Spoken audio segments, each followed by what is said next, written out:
Today we're at the seaport city of Yokohama, home to the Cup Noodle Museum, Neapolitan Spaghetti, and yes, you can search that up, and also the second largest seaport in all of Japan. But we are here for none of that today. We are here for some delicious food. Like many of the other seaports across Japan, Yokohama is some of the most delicious seafood across the country and arguably the world. I, for one, cannot wait till... What is that smell? What's that there floating?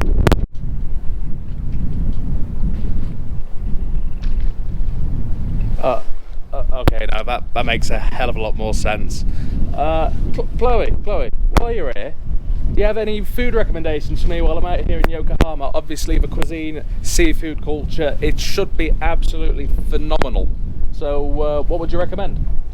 Yamuna in Japan is very lot of good food. Nayamu, do you like seafood? Sushi? Do you like sushi?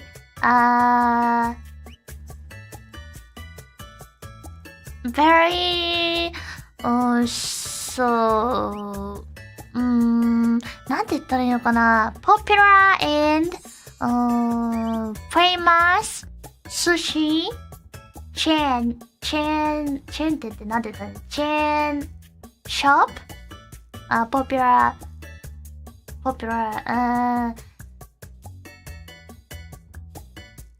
Sushi Zanmai Sushi Zanmai is very popular and maybe not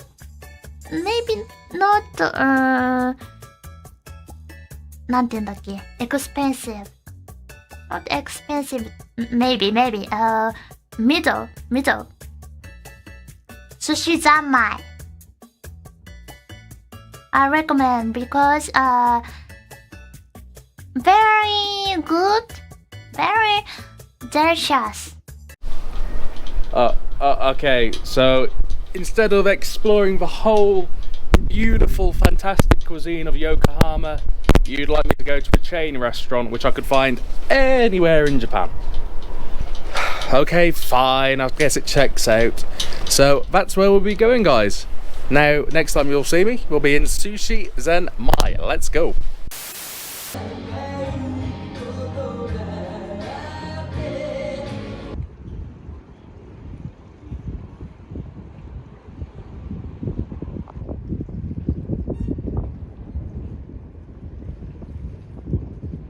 Sorry, I got a little bit distracted there. On my way to leaving, I noticed there was a little bar upstairs, that little pier behind me. That's called Pukari Sanbashi. It's a little observation pier, watch the boats coming in and out. Beautiful place. But on the top floor, there is a bar called Pier 21, music bar. Just went there for a quick pint, had a quick chat with the guy who's serving, their supervisor. Really lovely fella, knowledgeable about the music. Beer was good, a little expensive. Food looked alright. I just wanted to say I recommend checking that place out. Even if you're just on the bottom floor watching the boats come in and out, it's really relaxing. Just so chill. But if you do want a beer, upstairs, Pier 21, cafe, music cafe, should definitely check that out. But yeah, I got a little bit distracted. The tangent juice may have flowed just a little bit, but now definitely off to Sushi Zanmai. Same again, let's go.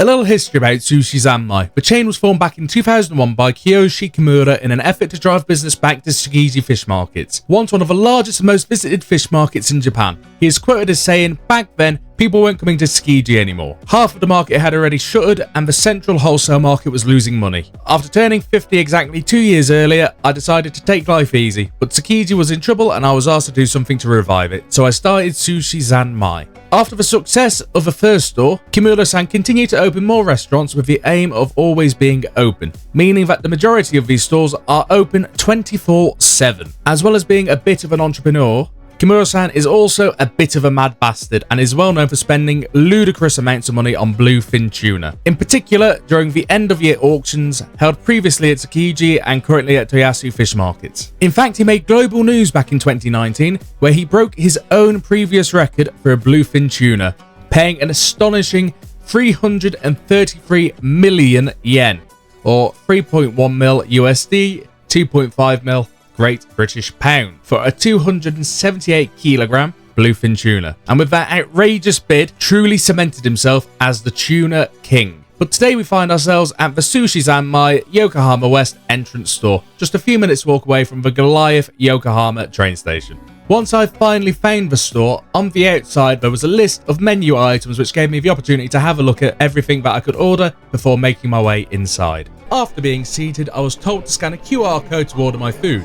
It may have took close to a millennia for the website to finally load in, but when it did, the app was easy enough to use and thankfully had an English menu option. First to arrive was this rather depressing looking Kirin beer. It was missing the 99p flake at the top, but if there was one consolation, it was that this beer shared one thing in common with a few of the Holo girls. But it was needed and down the hatch it went.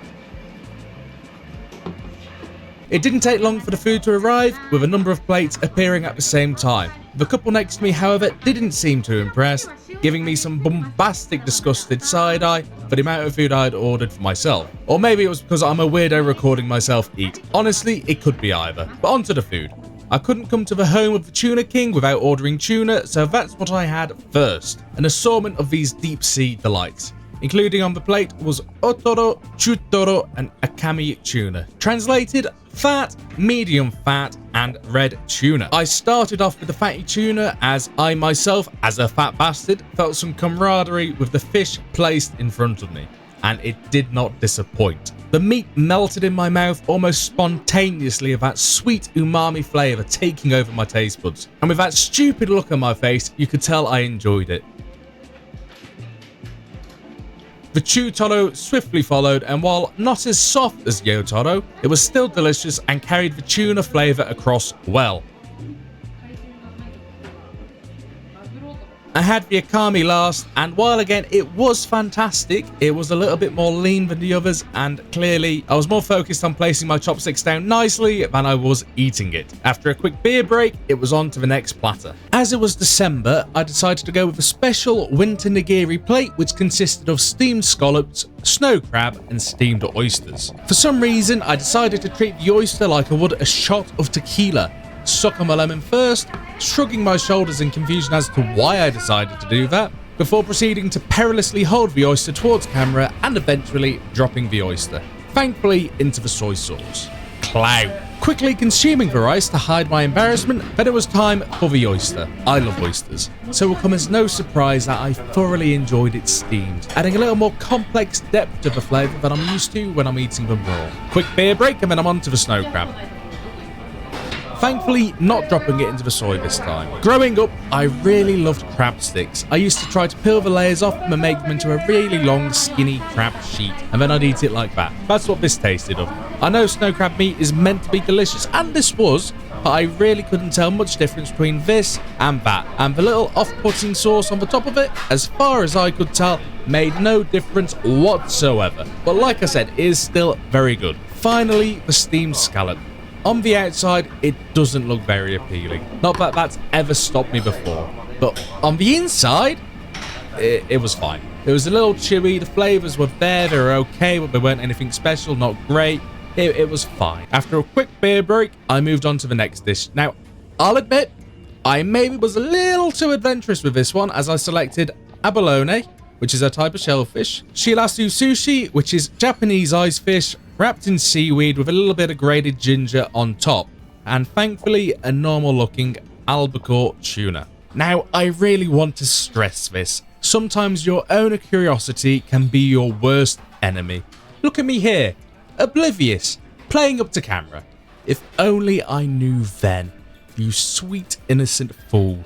Not even the little love taps of soy could mask the flavour, and more specifically, the texture that was about to enter my mouth. It was like crunching on little salted orbs that popped in your mouth with each bite, a never-ending explosion of revolting bitterness. Anyone ordering these knowingly aware of what they've ordered and the immense displeasure of the texture and flavours these little fish bring need their heads checked. It was disgusting. I haven't got one positive word to say about this monstrosity, not one. In the end, I needed the beer to help force it down my gullet, and I had to sacrifice the albacore tuna to remove any of the remaining flavours that lingered in my mouth. And because of that, I can only remember that tuna as a kind of palate cleanser, as opposed to what was probably a really nice piece of sushi. But one thing was for certain, you could not pay me to put that back in my mouth again. I mean, you probably could. You probably could. But it wouldn't be cheap. It wouldn't be cheap. But then, just like in any horror movie, once you feel you've escaped the big bad villain, he returns in a different form. This time as a piece of shellfish with the same texture and toughness as an off-roader's tyre. Again, love shellfish, but my god, my jaw was aching on this one. It just felt like I was stuck on a continuous chewing loop, like Haruhi Suzumiya had cursed me to chew on this flavourless old boot forevermore. Honestly, I think you could have watched the endless 8 episodes with 15-minute breaks in between, I'd still be chewing on this bloody thing. With the very real risk of this being a choking hazard, I lubricated my throat with beer and risked my life just to be rid of this rubber puck. Oh, and here are some California rolls, which were absolutely phenomenal, but I forgot to press record on them, so moving on. These deep fried oysters. My mouth is drooling with the recollection of the sweet crunch between my teeth, perfectly battered, and I mean perfectly, with a little zest of lemon just to give them a tang of bitterness, and a dollop of rich tartar sauce to add depth. The first bite into this juicy ball of joy made the nightmares of the previous plate feel like a distant memory, long to be locked away and to never surface again, replaced with a feeling of sheer ecstasy as each crisp bite brought me a little bit closer to nirvana. I shall never forget the deed these oysters did for me that day, in renewing my faith in this restaurant. When all hope was lost, they were there to bring me to culinary joy. They were juicy, they were crispy, and most of all, they were delicious, and were inhaled in a matter of seconds. With my meal finished, I made my way back to the harbour to give Chloe my verdict.